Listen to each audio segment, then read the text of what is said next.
금식에 대한 말씀입니다.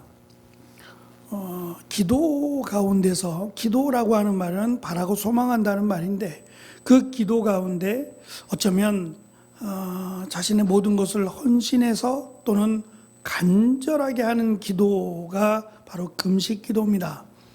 여기서의 금식이라는 것은 우리가 보통 일반적으로 금식 기도라고 말할 때 물을 마시면서 합니다. 짧은 기간이 아니라 보통은 길게는 40일, 50일 이렇게 금식하시는 분도 있었어요. 물 안 먹으면 일주일을 버틸 수가 없어요. 사람마다 다르겠지만, 그래서 물을 마시면서 금식 기도를 하게 되는데, 성경에서 말하는 금식 기도는 사실 물조차 마시지 않는 그런 기도를 의미하고 있고, 며칠이라고 하는 누가 더 많이, 누가 더 오래 금식하느냐, 이런 것에 대한 설명도 없을 뿐만 아니라, 보통 전통적으로 우리가 에스더의 기도를 보면 죽으면 죽으리다라고 하며 3일을 금식했어요. 3일 만에 죽는다 그런 의미는 아니지만 그만큼 3일 동안 아무것도 물조차 마시지 않고 간절하게 하나님의 은혜를 구한다라고 하는 의미에서 금식 기도라고 하는 것은 목숨을 건 기도라고 유대인들은 생각했습니다. 기도라고 하는 것은 말씀드린 것처럼 하나님의 은혜를 구하거나 하나님의 도우심을 구할 때 기도합니다. 그런데 문제는 금식 기도를 하는데 하나님이 안 받으시겠다는 거예요. 금식 기도까지 하는데 목숨을 걸고 물조차 마시지 않고 정말 죽으면 죽으리라라는 마음으로 기도를 한다는 거예요. 그런데 오늘 말씀해 보면 기도를 안 받으시겠대요. 그러면 뭐가 부족해서 그럴까요? 조금 더 물조차 마시지 않는데 숨조차 쉬지 않고 기도해야 되나요? 그런 의미가 아니겠죠. 물을 먹느냐 안 먹느냐 그 차이를 말하고자 하는 게 아니라 정말 금식 기도를 하는 자다운, 그러니까 하나님 앞에 기도하는 자다운 삶을 살아내느냐를 말씀하시는 거예요. 그것이 없는데 기도만 한다고 해서 하나님이 바보도 아니고 하나님이 속아주는 게 아니라면 뻔히 보이는데 죄악을 행하고 하나님이 하지 말라 한 것을 행하면서 바라고 소망할 때만 금식하면서, 심지어는 오늘 말씀해 보면 자기의 몸을 해롭게 하면서, 이 말은 자해하는 거예요. 피를 흘리거나 자기의 몸에 고통을 가하면서 몸을 때리거나 막 이렇게 머리를 막 쥐어뜯거나 이런 식으로까지 해서 마치 다른 사람이 볼 때는 막 그냥 간절하게, 이 얘기하니까 제가 다녔던 목사님, 저희 있었던 곳에서는 도봉산기도원이 가까웠어요. 버스 한 번 타면 그냥 얼마 걸리지 않는 곳에 도봉산기도원도 갈 수 있었고, 그래서 청년들도 몇 차례, 1년에 몇 차례씩 해서 도봉산기도원에 가서 기도하고 온 적도 있어요.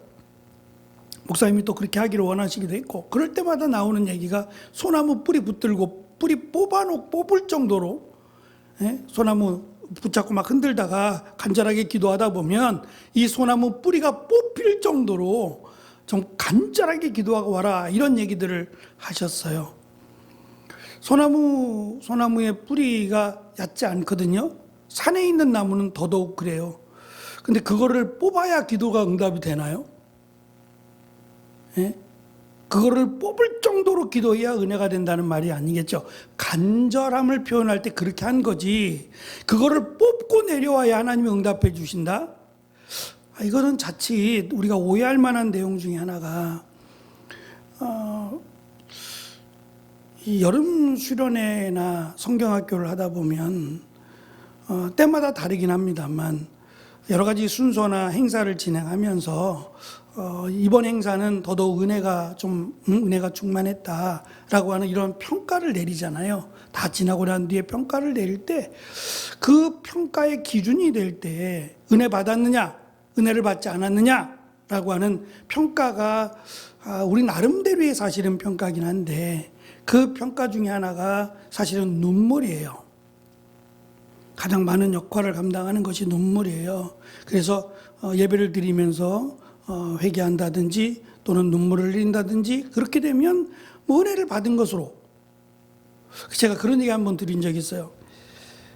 기도원을 뭐 저만 가는 게 아니라 많은 뭐 신학생들도 가고 기도원에 가니까 뭐 특별한 건 아닙니다만, 기도원을 갔다 오면 더 거룩해지고, 기도원을 갔다 오면 하나님이 더 능력을 주시고, 그래야 마땅한 것 같은데, 이상하게 기도원에 갔다 오면 시험이 더 많은 것 같아요. 더 민감해서 그런가? 그러니까 우리의 연약함이라고 하는 것은 한계가 있어요. 지금 말씀은 우리의 연약함의 문제를 두자는 게 아니라 삶입니다. 평상시에 살아가는 삶이 하나님 앞에 나아가는 기도나 하나님 앞에 나아가는 모든 것과 끊어짐이 없도록 연관이 되어지고 통일성을 갖고 있어야 하나님이 기뻐하신다는 거예요. 그래서 오늘 말씀은 제가 특별히 앞에서 이사야 53장이 이사야서의 클라이막스라 그랬어요. 메시아에 대한 예언하는 부분이에요. 메시아가 오실 것이다 라고 하는 부분이 앞에 있는 부분 쭉 능선을 타고 올라가다가 맨 마지막 꼭대기 능선의 꼭대기에 있는 것이 이사야 53장이고, 다시 이제 마무리를 저 내려가면서 이럼에도 불구하고 이사야 53장까지 가기 전에 이미 결론은 심판을 받아 멸망한다는 거예요. 다 펼쳐놨어요. 다 펼쳐놓고 이스라엘뿐만 아니라 세계 열방들의 죄악, 열방들의 현실을 다 펼쳐놓고, 그러면 이제 하나님이 이것을 보고 어떻게 하시겠느냐? 심판하셔도 아무런 할 말이 없다라는 게 결론이에요. 그런데 뜬금없이 이사야 53장은 하나님이 자비로우시니 메시아를 보내겠다는 것으로 나온단 말이에요. 은혜죠. 이건 하나님의 무조건적인 은혜라고 밖에 말할 수 없어요. 그리고 나서 53장 이후로 마지막 66장까지 가면서 내려가면서 이제는 돌아보게 만들어요. 메시아가 오신다. 그러면 너희들이 이제껏 했던 뭐 금식이라든지 기도라든지 이러한 모든 것들이 이제는 기준이 달라져야 된다는 거예요. 그 달라짐을 제가 신약성경 또는 예수님의 말씀하고 비교를 했어요. 오늘 58장에 금식하고 예수님께서 말씀하셨던 금식, 가르치셨던 기도와 연결을 좀 했어요. 완벽하진 않지만 연결을 좀 해서 어떻게 변화가 되는지. 그래서 결론부터 말하면 금식이라고 하는 것을 예수님은 그 잔치의 비유로 말씀하셨어요. 잔치가 일주일인데 이스라엘은 저녁에 잔치한다 그랬죠. 저녁에 결혼식을 저녁에 하고 일주일 동안이나 진행한다 그랬으니까 마치 예수님이 오신 것 그리고 제자들과 함께 있는 것을 결혼식으로 비유하셨어요. 지금은 금식할 때가 아니다는 거예요. 그렇죠. 결혼잔치가 있는데 결혼잔치에 가서 저는 금식합니다. 그럼 뭐하러 갔어요 거기? 예? 그리고 결혼잔치를 한다 그러면 금식을 연기해요. 정말 특별한 경우가 아니라면 참여하는 것이 예의예요. 같은 그 식구들 아니에요. 시족사회니까 같은 식구들인데 이미 결혼하기 전에 제가 3번 연락해 준다 그랬어요. 한 달 전에, 일주일 전에, 하루 전에. 이렇게까지 알려줬는데 안 간다? 이것은 난 당신이 싫어 라고 하는 거와 똑같은 거예요. 잊었다라고 말할 수 없다는 거죠. 그렇다면 이 결혼식 일주일만큼은 축하하고 축복하는 기간이 돼야 되는데 나는 금식하겠다 라고 하는 말은 이거는 전혀 이해할 수 없는, 꼭 이때에 금식해야 될 이유가 뭐예요? 정말 특별한 경우가 아니라면 결혼식에 함께 참석해서 축하해주고 축복해주는 것이 맞아요. 그래서 예수님께서 함께 계신 동안 제자들에게 금식보다는 기쁘고 잔치할 것을 말씀하셨어요. 그러나 예수님이 언제까지나 함께 있지 않는다. 그때는 너희가 금식하며 기도할 때가 올 것이다 라고 말씀하셨다는 거예요. 그래서 금식이라고 하는 기도의 최절정이라고 할 수 있는 금식이라고 하는 것이 어떻게 연결을 시켰느냐 하면 오늘 말씀 끝부분에 가면 안식하고 연결을 시켰어요. 금식하고 안식은 연결이 안 돼요. 안식은 말 그대로 평안히 쉬는 거예요. 진정한 쉼, 평안한 쉼, 이게 안식인데 금식해야 되는 사람이 그냥 나는 굶을래, 이건 금식이고요. 금식을 말하는 게 아니라 금식이에요. 물조차 마시지 않고 목숨 걸고 기도하겠다고 할 때는 뭔가 이유가 있지 않아요? 나라가 위급하든지 자신에게 또 정말 해결해야 될 너무 큰 문제가 있든지 그럴 때 금식을 한단 말이죠.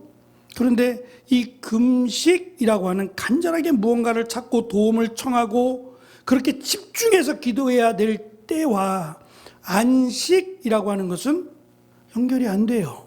근데 연결을 시킨단 말입니다. 왜냐하면 예수님께서 지금 이 금식을 하지 말라는 게 아니라 금식보다 더 소중하고 중요한 안식을 주러 왔다는 거예요. 그래서 수고하고 무거운 짐, 그럼 어떻게 해야 돼요? 금식해야죠. 수고하고 무거운 짐을 졌어요. 그럼 이 짐을 어떻게 해야 되냐고요? 금식하는 거예요. 금식하면서 이 짐을 해결해야죠. 그게 마땅한 거예요. 근데 이 수고하고 무거운 짐을 뭐라고 말씀하시냐면 내게로 가지고 오라는 거예요. 내가 너희를 안식하게 해주겠다는 겁니다. 바뀌었어요. 구약대로 가면 그냥 금식은 금식이어야 돼요. 그래서 마태복음 6장에 오늘 말씀에도 있는데 사람에게 보이려고 하면서 금식하는 것에 막 초췌하게 막 그냥 잠도 못 잔 것처럼 막 초췌하게 일부러 행하고 머리도 감지 않고 또 사람에게 보이려고 자신을 의롭다라는 것을 드러내기 위해서 막 사람들이 모인 곳에서 큰 소리로 기도하거나 그러니까 이러한 모습들이 결국 자기를 드러내려고 하는 것도 있지만 내가 이만큼 의롭다 하나님 말씀대로 살아간다라는 것을 자랑하기 위함이요. 실제적인 삶은 회칠한 무덤과 같다 그랬어요. 회칠이라고 하는 것은 하얀색인데 이 하얀색 칠은 석회라고 아시죠? 예루살렘도 석회가 많아요. 그래서 저는 가보지 않았지만 가신 분들 얘기가 물을 꼭 사서 먹으래요. 머리 감다가 샤워를 막 하고 나면 뭐가 막 걸린대요. 이렇게 머릿속에서 뭐가 바스럭거리거나 이게 석회예요. 남아공도 그렇고 외국은 이런 게 많은 것 같아요. 그러니까 우리나라처럼 이 운동하러 다니다가 수돗물이 나오는 걸 보고 너무너무 신기해요. 저걸 먹을 수 있다고? 이렇게 생각을 해요. 아니 집에서 나오는 물도 석회가 나오는데 길거리에서 석회가 안 나온다고? 이렇게 생각을 해요. 그 석회를 갈아가지고 흰색이죠. 그 석회를 갈아가지고 그것을 하얀색의 그 페인트 칠하듯이 칠하는 거예요. 그러면 지저분하고 또 이렇게 상한 것들이 깨끗해 보이긴 하죠. 사실 안에 들어가 보면 이미 상했고 무너져도 시원치 않을 정도인데 교묘하게 가리는 거예요. 근데 이 회칠한이라고 하는 것이 마치 회칠한 무덤이라고 표현했는데 그것이 왜 그러냐면 전쟁이 많았다 그랬잖아요. 그리고 여리고로 내려가던 두 강도, 여리고로 내려가던 그 비유 가운데 강도 만난 자가 나오고 이게 실제로 많이 빈번하게 일어나던 사건이었다고 해요. 비유라는 것이 뜬금없는 이야기가 아니라 이미 있었던 내용들을 비유적으로 설명할 때 쓰거든요. 그러니까 여리고로 내려갈 때 강도를 만났다라는 것이 실제로 많이 있어서 예루살렘에 이렇게 올라갈 때 많은 사람들이 목적이 있어요. 예루살렘 하면 뭐 자기의 고향이 예루살렘이니까 돌아오기도 하겠지만 많은 흩어져 있던 사람들은 고향이 예루살렘이 아니에요. 그런데 굳이 예루살렘에 가는 이유는 성전이 있어서 그렇고 성전에서 제사 드리기 위해서 가요. 그러면 내가 짐승을 끌고 갈 수 없으니까 돈을 가져가야죠. 그러지 않을까요? 그러면 이때다, 이때 한몫해야지라고 하면 강도들이 이때를 노리지 않겠어요? 돈을 가져가는데요. 현찰을 가지고 다니는데요.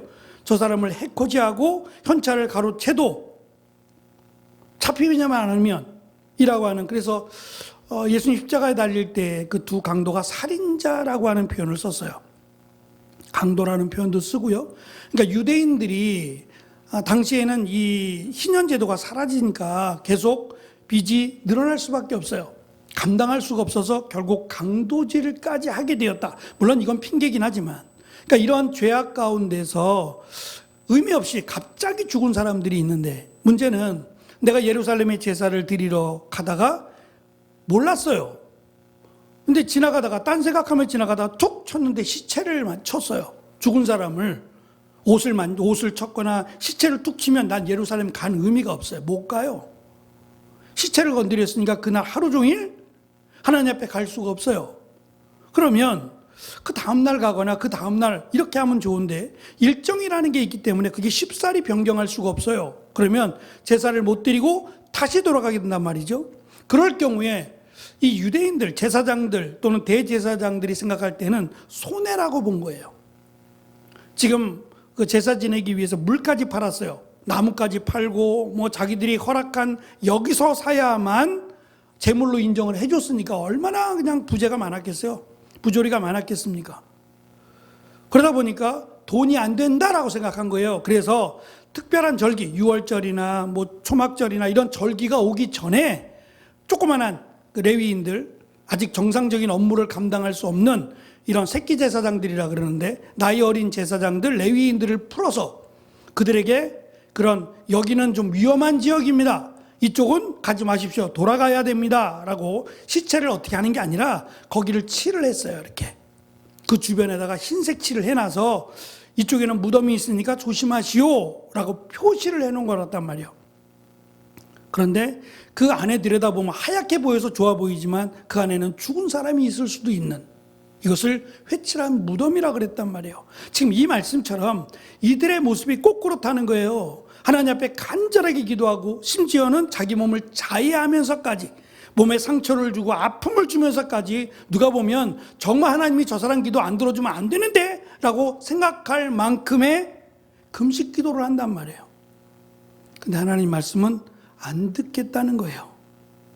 그 이유는 오늘 말씀에 있는 대로 6절에 보시면, 내가 바라는 금식은 너희가 부당하게 가두어 놓는 사람을 풀어주고 그들의 사슬을 끊어주며 엉돌림 당한 사람을 풀어주고 그들이 하는 고된 일을 쉽게 해주는 것이 차라리 낫다는 거예요. 금식기도 하지 말고 이렇게 하면 내가 차라리 도와주고 복을 주겠다라고 말씀하셨어요. 그러니까 지금 이렇게 죄악을 행하면서 하나님이 기뻐하지 않는 일을 행하면서 금식하는 것은 그거 왜 하냐? 힘만 들고 라고 하시면서 하지 말라는 거예요. 하나님 받지 않으실 거라고 아예 딱 잘라서 말씀하신다는 거예요.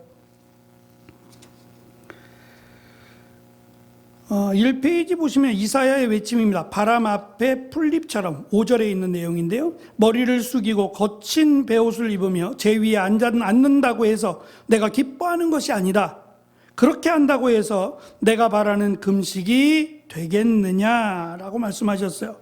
말씀드린 것처럼 마태복음 6장 16절 18절에 보면 6장 전체가 다 그런데, 사람에게 보이려고 자기를 의롭다라고 사람들에게 인정받기 위해서 이런 행위들을 했다 그랬어요. 금식하며 기도하며 구제하며 이런 일들을 해왔는데 하나님은 아신다는 거예요. 특별히 은밀히 보시는 하나님께서 갚으신다는 거예요. 그렇게 사람 앞에 드러내고 자랑하지 않아도 하나님은 아신다는 거죠. 반대편으로 보면 의미 없다는 겁니다. 그렇게 하는 것 자체가 의미 없어요. 사람에게 인정받으면 뭐 하겠어요? 하나님이 인정 안 하면 아무런 의미가 없지요. 사람에게 인정받으면 천국 가요? 아우, 저 사람 참 의롭네, 참 의로운 사람이야, 그러면 천국 가나요? 아니죠. 천국에 들어가고 못 들어가고는 하나님이 결정하실 텐데 그 하나님이 그거를 모르시겠냔 말이에요. 차라리 금식할 시간에, 사람에게 자기를 의롭게 보이려고 하는 그 시간에 오히려 하나님이 기뻐하는 일을 행할 것을 지금 강조하고 있고, 사실 이 부분이 불완전해요. 저희가 이제 월요일부터 그 특별 새벽 기도를 하는데 뭘 할까, 어떠한 내용으로 할까를 기도하면서 예수님께서 이런 말씀하셨어요. 부자가 하나님 나라 천국에 들어가기가 마치 낙타가 바늘귀에 들어가는 것보다 어렵다는 말씀이에요. 사실 이게 제 논문의 주제이기도 했어요. 안 하고 그냥 왔지만, 그러면 부자는 천국 못 간다는 거예요? 그 말은 아니에요. 부자는 천국 못 가, 그렇게 말씀하지 않아요. 부자는 천국 가기 어렵다는 거예요. 심히 어렵다는 거지, 부자니까 천국 못 가, 이 말씀은 아니에요. 그래서 특별 새벽 기도 시간에는 반대로, 그럼 어떻게 하면 부자도 천국 갈 수 있느냐, 재물과 그리스도인의 관계에 대해서 말씀을 나누려고 합니다. 아마 귀한 은혜가 있을 것이라고 생각합니다. 물론 우리 부자가 되기를 원하지 않나요? 부자가 되는 거 원하지 않나요? 우리는 이미 인생을 어느 정도 살아서 이제는 더 이상 뭐 부자가 될 꿈을 꾸는 것조차가 막연하다 여길지 모르지만 우리 청년들은 그렇게 생각하면 안 돼요. 왜 부자가 되면 안 돼요? 어떠한 부자가 되느냐는 거예요. 어떠한 부자가 되어야 하나님이 기뻐하시느냐, 이 재물에 관한 부분이라 이번에 한번 들어놓으시면 귀한 은혜가 되겠다. 그러니까 무조건 부자가 되면 안 돼, 그 말씀은 아니에요. 부자가 되면 너무 위험해질 여지가 많아요. 그 부분에 대해서 말씀을 나누고, 그러면 어떻게 내가 부자가 되고 싶은데 부자가 되면 어떻게 해야 하나님의 나라에 들어갈 수 있을까? 재물에 관한 이 생각을 좀 나눠보려고 합니다. 이 페이지 두 번째 보시면 하나님이 기뻐하시는 금식의 실천입니다. 하나님이 원하시는 것은 금식하지 말라는 게 아니에요. 금식을 하되 이렇게 하면서 금식하면 더 좋아요. 근데 이렇게 안 하면서 금식하는 것은 안 하니만 못하다는 거예요. 하지 말라는 거죠. 그러니까 금식을 하려면 이렇게 하고 금식하면 하나님이 더 기뻐 기도를 들으시겠다는 내용입니다. 6절 7절의 내용입니다. 부당하게, 제가 말씀을 그대로 풀어놨어요. 부당하게 가두어 놓은 사람을 풀어주고 그들의 사슬을 끊어주고 억눌림 당하는 사람들을 풀어주고 그들이 하는 고된 일을 쉽게 해주는 것이며, 7절 너희 음식을 굶주린 사람에게 나누어주고 가난하고 집 없는 사람을 너희 집에 들이며 헐벗은 사람을 보면 그에게 너희 옷을 주고 기꺼이 너희 친척을 돕는 것을 하나님께서 기뻐하시는 참된 금식이라고 정의를 해요. 오히려 이것이 너희들이 간절하게 몸을 상하게 하면서까지 기도하는 것보다 훨씬 더 하나님 보시기에 기뻐하는 금식이 된다는 말씀입니다. 나눔의 구체성을 보시면 이사야가 말한 음식을 굶주린 사람에게 나누어주고 가난하고 집 없는 사람을 너희 집에 들이며 헐벗은 사람을 보면 그에게 옷을 나누어주는 것은 예수님이 양과 염소를 가르실 때 하신 말씀과 정확하게 일치합니다. 예수님은 지극히 작은 자 하나에게 이 사랑을 베푸는 것이 곧 예수님에게 한 것이라고 말씀하셨습니다. 이로써 이사야가 강조하는 사회적 정의는 그리스도에 대한 사랑으로 이루어지게 됩니다. 우리는 불완전해요. 하려고는 하지만 완벽할 수 없어요. 하나님이 완벽한 걸 요구하시는 게 아니라 힘써 하는 것을 원하신다라는 걸 알 수 있습니다. 세 번째, 포로된 자에게 자유를, 이 부분은 굉장히 적극적이에요. 포로라고 하는 것은 이 적군을 의미하잖아요. 포로된 자라고 하는 것은 적이에요. 원수죠. 내 가족을 해친 사람이고 우리 민족을 짓밟은 사람이에요. 또는 노예라고도 할 수 있어요. 대대로 노예가 되었던 사람일 수도 있고요. 그런데 6절은 부당하게 가두어 놓은 사람, 부당하게입니다. 부당하게 가두어 놓은 사람은 풀어주고 그들의 사슬을 끊어주고 억눌림 당한 사람을 풀어주고 그들이 하는 고된 일을 쉽게 해주는 것을 강조하고 있어요. 이것이 금식보다 낫다는 거예요. 예수님은 공생애를 시작하시면서 회당에서 이사야의 선언, 이사야 61장 그리고 58장을 읽으시고 이 말씀이 오늘 너희 귀에 응하였다라고 말씀합니다. 다시 말하면 예수님을 믿으면 이렇게 하게 될 것이라는 거예요. 왜냐? 하나님의 은혜를 받았어요. 무슨 은혜냐? 구원의 은혜죠. 예수 그리스도를 통해서 의롭게 되는 은혜를 받았으면 이제는 내려놓을 줄 알아야 된다라는 것을 강조합니다. 심지어는 예수님은 질병의 결박, 사탄의 압제, 죄의 멍에 아래 있는 자들을 자유하게 하심으로 이사야가 꿈꾸던 참된 금식을 실제로 성취하신 분이 예수님이라고 할 수 있을 겁니다. 제가 오늘 새벽에 말씀을 드렸어요. 요즘 유튜브에서도 그렇고 목사님들 사이에서도 저희도 한번 보러 가려고 하는데 이게 포스터라고 올라온 건데 옛날 삐라 같아요. 그죠? 색감이나 디자인이나 글씨나 굉장히 촌스럽고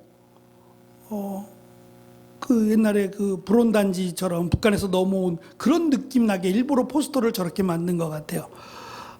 유치지가 새벽에 잠깐 말씀드린 것처럼 북한에서 이게 실제로 있었던 일을 조금 더 이제 각색해서 만들었다는데요.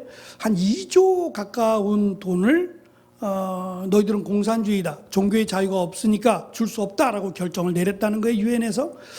그러면 우리가 어떻게 하면 이 돈을 받을 수 있느냐? 이 큰 돈을. 그랬더니 그럼 너희가 부흥회를 해라. 부흥회. 그것이 진짜라면 후원하겠다. 라고 해서 이들이 악단을 조직해요. 부흥회를 하기 위한 악단을 조직해서 이 사람 저 사람 다 끌어도 모았는데 여기에 에피소드가 많아요. 저도 안 봤기 때문에 잘 몰라요. 그냥 스포일러 이렇게 나온 거 예고편 이런 것들만 종합해 봤으니까 잘 모르는데 굉장히 코믹하기도 하고 놀라운 거는요. 제가 이 끝부분에서 여운을 남겨주는 것을 보면서 저도 이제 코끝이 찡하던데 안 믿는 사람들이에요. 북한 공산당들이니까 안 믿는 사람들입니다. 믿는 사람들이 저렇게 대놓고 활약을 한다는 게 말도 안 되죠. 근데 이 사람들이 보여주기식. 근데 이게 마음에 안 들어요. 누가 봐도 이건 가짜 아니냐. 진짜처럼 해라. 진짜처럼. 하고 위에서 계속 압박이 내려오니까 진짜처럼 하려고 꾸미다가 은혜를 받아요. 놀랍죠. 진짜처럼 보이려고 연기한 거예요. 연기. 근데 이게 연기가 아니라 실제가 되어버려요. 막 어쩔 줄 몰라 하는 찬양하면서 마이크 대고 찬양하면서 어쩔 줄 몰라 하는 거예요. 자기가 자기를 다스릴 수 없어요. 그래서 지금 이게 기독교 영화 아닙니다. 전혀 기독교적인 영화는 아닌데 이 안에 들어오는 배우들도 기독교와 관련된 분들도 꽤 있는 것 같고 근데 이게 참 어떻게 이런 생각을 했을까? 실제로 있었던 일이라고 해요. 근데 조금 더 이제 각색해서 하긴 했겠지만, 코믹스러운 면도 없지 않아 있지만, 하나님의 능력은 그냥 찬양을 부르는데도 분명히 역사하신다. 라고 하는 것을 영화를 통해서 볼 수 있어서 한번 좀 같이 봤으면 좋겠다라는 생각도 없지 않아 있습니다. 어쨌든, 지금 하나님께서 강조하시는 것은 눈에 보여지는 금식이나 이런 것들이 아니에요. 평범한 삶입니다. 말씀드린 것처럼 마지막 부분이에요. 금식하고 안식은 안 어울려요. 정반대의 단어란 말입니다. 어떻게 금식하는데 안식할 수 있어요? 금식하면 안식이 되나요? 근데 진정한 금식을 통해서 안식을 주시겠다고 예수님이 말씀하신다는 거예요. 그리고 하신 말씀은 안식일에 이 부분을 보니까 개역개정 성경의 3절을 잠깐 보시면 우리 성경 3절에요.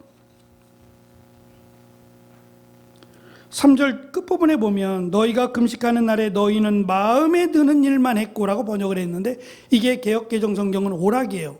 13절에도 한 번 더 나오는데 그날에는 너희 마음에 드는 일만 하지 말고 이렇게 번역을 했어요. 쉬운 성경 고민 많이 한 것 같아요. 이게 개역개정 성경은 오락으로 돼 있어요. 그래서 오락 그러면 즐거움이잖아요. 그러니까 이 즐거움을 하지 말라. 그래가지고 주일날 TV 보는 거 안 된다. 뭐 사 먹는 건 더더욱 안 되고 친구 만나는 것도 안 되고 신문 보는 것도 안 되고 제가 그런 생각이 뭐 하라는 얘기지 그럼? 하루 종일 교회 있으라는 건가? 하루 종일 예배 드리고 그래가지고요 진짜 뭐 하면 혼날 것 같으니까 하루 종일 교회에 있었어요. 청년의 시절에 집에 오면 10시, 11시였어요. 저녁 성가대까지 다 하고 저녁 예배가 그때 있었으니까 저녁 예배까지 다 하고 뭐 하고 오면 뭐 현수막을 본당에 걸었으니까 현수막 걸라 그러면 글씨 하나씩 다 붙였잖아요. 그때는 하룻비누로 글씨 다 꽂아가지고 했었잖아요. 이런 현수막도 아니고 그거 다 떼어내서 또 보관한다고 다 하고 막 이러다 보면 시간이 훌쩍 지나가. 집에 가면 11시 막 12시 그랬단 말이에요. 그래야 주의를 거룩하게 지켰다 그랬다고 생각했다니까요. 그 말씀일까요? 가장 우선은 안식일의 주인이 예수님이에요. 그러면서 예수님께서 이런 말씀하시죠. 안식일이 사람을 위하여 있는 것이요 사람이 안식일을 위하여 있는 게 아니에요. 우리는 거꾸로 했어요. 내가 안식일을 위해서 무엇을 할까가 우선이었어요. 그래야 안식일을 제대로 지킨다고 생각했어요. 여기에 매여버렸어요. 중요한 거는 우선순위, 안식이라고 하는 날이 바뀌어버렸어요. 그러니까 원래는 쉬는 날인데 이 안식일이 주일로 바뀌었어요.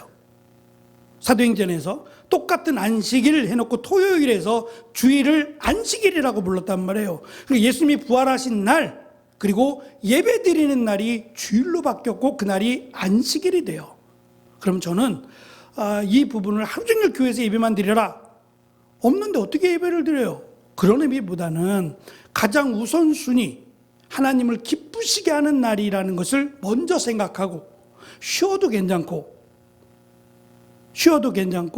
우리의 어떤 자유로운 시간을 가져도 괜찮다고 생각해요. 우선순위가 안식일의 주인인 예수님, 그 하나님을 기쁘시게 하는 것이 우선이다 라고 보시면 될 것 같다는 생각이 듭니다. 말씀드린 것처럼 진정한 안식은 이 땅에서 이루어지지 않아요. 우리가 안식한다고 말하지만 여러 가지 어려움, 고통, 안식할 수 없어요. 제한적 안식이에요. 그러나 진정한 안식, 진정한 쉼은 하나님의 나라에서 이루어져요. 그때까지 우리는 완벽하지 않은, 완성되지 않은 안식을 누리게 될 텐데 그 안식을 하나님이 주신다는 거예요. 금식해야 주는 게 아니라, 그들은 그렇게 생각했어요. 금식해야 안식 준다고 생각했는데 그게 아니라, 금식이 아니라 하나님의 말씀대로 순종하고 하나님을 기쁘시게 하면 하나님이 안식을 주시겠다. 그래서 마지막 5번째가, 예전 성경은 물된 동산 많이 들었어요. 그래서 제가 이 표현을 그냥 썼어요. 물된 동산이라고 되어 있고, 쉬운 성경은 마르지 않는 샘처럼 될 것이다 라고 되어 있어요. 어쨌든 샘이 마르지 않아요. 지금처럼 물이 넉넉하지 않았던 때에 물은 생명입니다. 물이 마르지 않는다는 것은 정말 하나님의 은혜와 축복을 상징하는 것이었어요. 근데 이것이 성령을 상징하는 말이에요. 내 배에서 생수의 강이 흘러 넘치리라고 할 때 이 부분이 완성이 돼요. 내 배에서, 내 안에서만지요. 어떻게 해요? 예수 그리스도를 믿음으로 우리 안에 성령이 임하시면 그것으로 말미암아 흘러 넘친다는 거예요. 안식, 평안이 흘러 넘친다고 말씀하셨어요. 완벽하진 않지만 그래도 우리가 그 와중에도 평안할 수 있고 그 와중에도 안식할 수 있는 것은 하나님이 우리와 함께 하시고 내 안에 성령이 계시기 때문임을 강조합니다. 그것이 마치 물이 넉넉한 동산처럼 되고 마르지 않는 샘처럼 될 것이다 라고 하는 예언의 말씀이 이루어진 겁니다. 정리를 하면 이사야 58장은 행위를 촉구했어요. 거룩한 행위, 거룩한 삶을 촉구했다면 예수 그리스도는 범위가 넓어져요. 생각까지도, 행동뿐만 아니라 생각과 과정까지도 하나님은 원하신다라는 것을 우리에게 강조합니다. 어쨌든 금식이 필요 없다는 게 아니에요. 금식이 필요할 때는 금식합니다. 그러나 중요한 것은 금식과 우리의 믿음의 삶은 나누어질 수 없다. 연결이 돼야 하나님이 더 기뻐하신다는 것이고, 진정한 금식은 진정한 안식으로 이어질 것이다. 진정한 금식이란 하나님의 말씀대로 순종하며 기도하거나 금식하는 삶이겠죠. 그것이 진정한 안식, 예수 그리스도를 통해서 우리에게 허락하시는 진정한 안식으로 이루어진다라는 것을 강조하고 있습니다. 그래서 이사야 58장이 예수 그리스도를 통해서 장차 이루어질 것이다, 이렇게 이루어질 것이다 라는 내용들을 우리가 함께 나누었습니다. 기도하겠습니다.